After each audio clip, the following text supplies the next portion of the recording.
Tabungan Perumahan Rakyat atau TAPERA akan membuat gaji pekerja dipotong 3% setiap bulannya.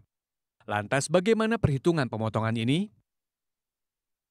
Berdasarkan PP nomor 21 tahun 2024, angka 3% ini tidak sepenuhnya dibebankan pada pekerja, melainkan dibagi dengan pemberi kerja.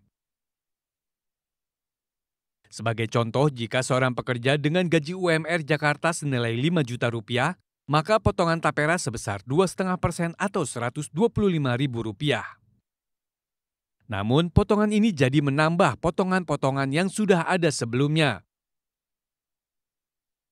seperti iuran BPJS, jaminan pensiun, dan jaminan hari tua. Total potongan bisa mencapai Rp325.000. Hal ini membuat pekerja dengan gaji 5 juta rupiah akan menerima gaji bersih senilai Rp4.675.000. Angka ini tentunya sangat bernilai, apalagi banyak pekerja yang memiliki cicilan dan kebutuhan lain. Kalau misalkan nggak dikasih pilihan sih nggak setuju ya, soalnya kan kebutuhan orang beda-beda ya. Mungkin ada yang pengen beli kendaraan dulu baru beli rumah atau sebaliknya, kan nggak ada yang tahu gitu. Kalau misalkan untuk menyicil rumahnya sendiri bagus, tapi untuk karena tidak dikasih pilihannya itu aja sih menurut saya kurang pas aja. Kaget juga, karena ya dipotong lagi nih gaji saya. Gitu sih, tapi kebetulan saya emang lagi nyicil rumah, jadi kalau misalkan itu saya bingung juga itu cicilan nanti beli rumah kedua apa gimana gitu Kak. 2,5% itu lumayan berat juga buat itu gitu. Mungkin ada kebutuhan lain yang lebih urgent gitu selain buat itu gitu.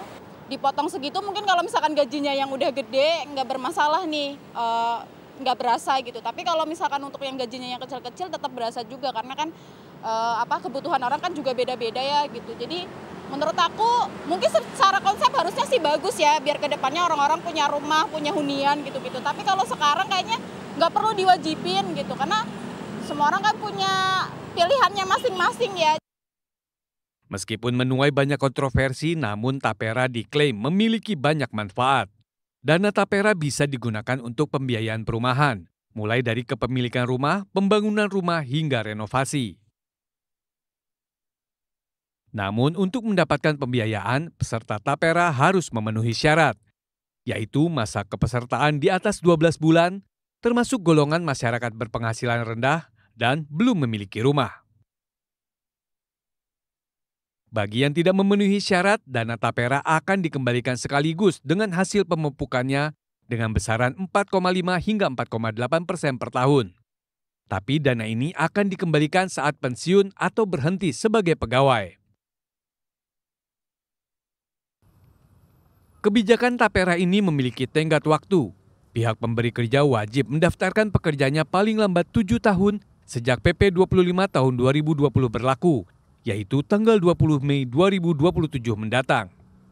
Dari Jakarta, Salsabila Al-Katiri, Ulfah Azhar, RTV.